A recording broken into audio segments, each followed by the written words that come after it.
अब चलते हैं नेक्स्ट क्वेश्चन की तरफ, जिसमें हम लोगों ने बताना है कि किस किस पॉइंट के ऊपर जो प्रोजेक्टाइल है उसकी स्पीड मैक्सिमम या मिनिमम हो सकती है।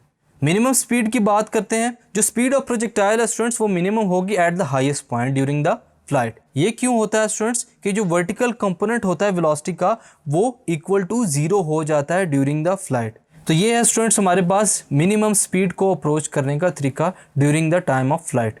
मैक्सिमम स्पीड की बात करें तो जो स्पीड ऑफ प्रोजेक्टाइल है स्टूडेंट्स वो मैक्सिमम होगी at the initial and final point of projections. For example at the release, जैसे ही प्रोजेक्टाइल को छोड़ा जा रहा है स्टूडेंट्स वहाँ पर क्या होता है कि बॉडी की वेलोसिटी या मैक्सिमम स्पीड वहाँ पर अप्रोच हो सकती है।